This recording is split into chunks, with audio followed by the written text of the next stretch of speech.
Here are 6 essential AI algorithms everyone should understand. Number 1. Gradient descent. Imagine a blind man stranded on top of a hill.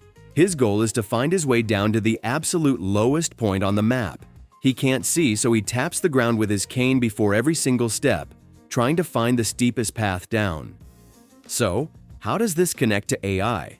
Well, this is the fundamental algorithm used to train modern artificial intelligence. When training an AI, it's just trying to figure out word probabilities. The hill is a massive data set, and tapping the cane is calculating mathematical errors. The final destination of this walk is that huge .bin file you download when running a local AI like Ollama. Once the AI is trained and you ask it a question like, "How do I exit Vim?" it uses those pre-calculated probabilities to predict the absolute best next word that starts the answer. If the next options are banana, aeroplane, and press, the algorithm gives banana and aeroplane a 0% chance, but press gets about an 85% probability. The AI picks press and then repeats this lightning-fast calculation word by word until you get your answer. Press escape, type :quit, and hit enter. In short, gradient descent is the engine that walks down the hill once, so the machine can guess the next word perfectly ever after. Number 2. Transformers and self-attention. Before 2017, AI read text slowly, one word at a time, left to right. Then, a historic research paper changed everything by introducing the transformer architecture, powered by an algorithm called self-attention. Instead of reading sequentially, transformers process an entire sentence all at once. The concept is simple. The AI looks at the whole picture and attaches detail tags to words based on the context around them. Take the word bank. Is it a river bank or a financial building? To figure it out, the algorithm assigns 3 mathematical roles to the words: a query, a key, and a value. Think of the query as an internal question the word is asking. The key is a tag showing what a word has to offer, and the value is the word's actual meaning. The AI takes the query of the word bank, which is essentially asking what is interacting with me, and scans it against the keys of all the other words. When it hits the word thief, the math fires a massive match, locking in a heavy 75% attention weight between them. Because of that weight, the AI pulls the criminal context from the value tag of thief and injects it straight into bank.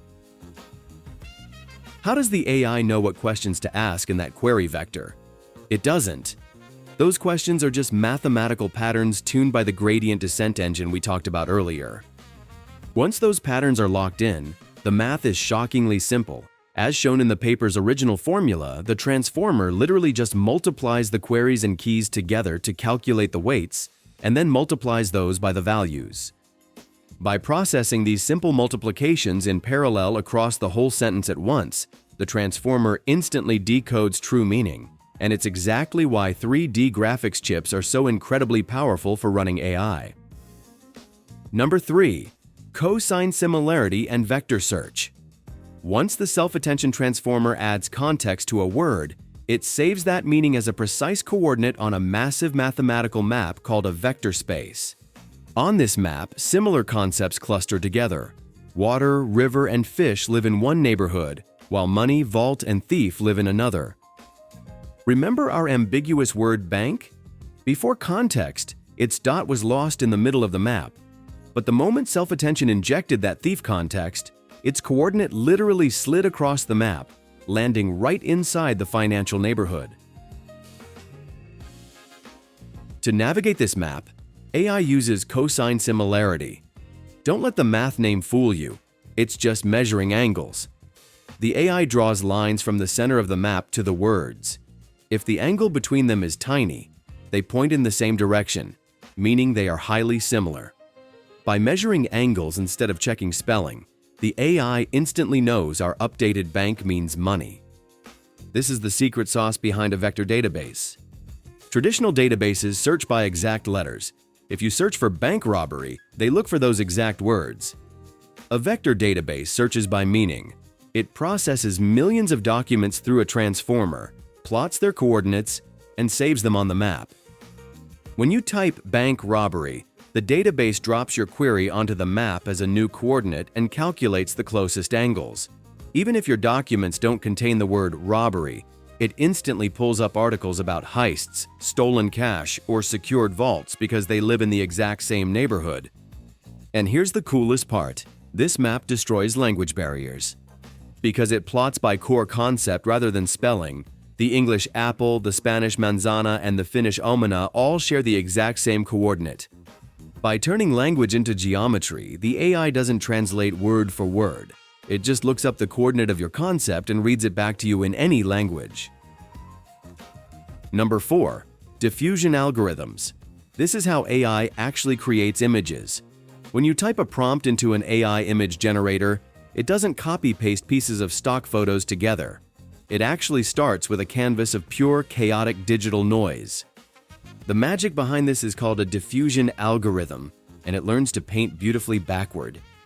During training, the AI takes a perfectly clear picture, like a futuristic spaceship, and intentionally destroys it by adding random pixel noise over hundreds of steps until the original image is completely gone. By watching this destruction, the AI learns the exact math of cleanup. It builds a massive rulebook of where pixels statistically belong next to each other. When you give it a prompt, it applies that rulebook to a fresh canvas of random static. Instead of trying to fix the noise in one giant jump, it plays a highly calculated guessing game. It looks at the noise, uses your words to guide what shapes to look for, and makes a tiny 1% adjustment to every single pixel on the canvas simultaneously. By repeating this small, calculated cleanup step about 20 to 50 times, the random static is guided down a path of statistical certainty. Number 5. Quantization. If you've ever tried to run a cutting-edge AI model locally, you know they are massive, often requiring hundreds of gigabytes of VRAM just to think. To fix this, engineers use a brilliant compression trick called quantization. In the math of an AI model, weights are stored as ultra-precise 32-bit floating-point decimals. Quantization takes these huge numbers and rounds them down to simple 8-bit or even 4-bit integers. Take a look at this table. These are 10 random, high-precision 32-bit numbers, mapped directly to their corresponding 4-bit integer values. Now, you might think stripping away that much math would completely break the AI's brain. But remember how AI maps language into neighborhoods? To figure out if a word means a financial bank or a riverbank, the AI doesn't need a hyper-precise coordinate out to 8 decimal places. It just needs to land in the right rough neighborhood. Look at this table. Compressing a model from 16-bit down to 4-bit cuts your file size by 75% and drops your VRAM requirements through the floor. Yet, accuracy only dips by about 2%, meaning real-world answers feel exactly the same. Better yet, removing those memory bottlenecks gives you a 2 to 4 times speed boost. In fact, chip makers noticed this massive math demand and redesigned their GPU silicon to accelerate 4-bit numbers directly, fueling an even bigger hardware speed boost. Number 6. Tokenization and Byte-Pair encoding. To a computer, processing raw human text is incredibly inefficient. Instead, it relies on tokenization, which breaks your text down into tiny word fragments called tokens. If an AI tried to read letter by letter, it would take way too many steps to process a single sentence. But if it tried to memorize every unique word in human history, its vocabulary would be millions of words long, making its brain too massive. Tokenization is the ultimate middle ground. It keeps the model small and fast, while still allowing it to understand millions of words. To do this, models use an algorithm called Byte-Pair encoding. It scans massive amounts of text, finds the most frequently repeating pairs of characters, and glues them together into permanent puzzle pieces. This means a long, complex word like unbelievable gets cleanly sliced into 3 predictable chunks: un, believe, and able. This creates a wild superpower. If you invent a completely imaginary word right now, like unrobotable, a traditional dictionary breaks because that word doesn't exist. But because of Byte-Pair encoding, the AI tokenizer doesn't get confused. It instantly slices it into 3 pieces it already knows: un, robot, and able. The neural network runs its math on those individual tokens, meaning the AI can instantly understand the exact concept of a word it has never seen before in its life. By condensing language into these bite-sized mathematical puzzle pieces, AI can process massive volumes of text using a fraction of the memory. It turns human language into a highly optimized stream of data that an AI can calculate at the speed of light. That wraps up today's tutorial. If you liked it, you know what to do. See you in the next one.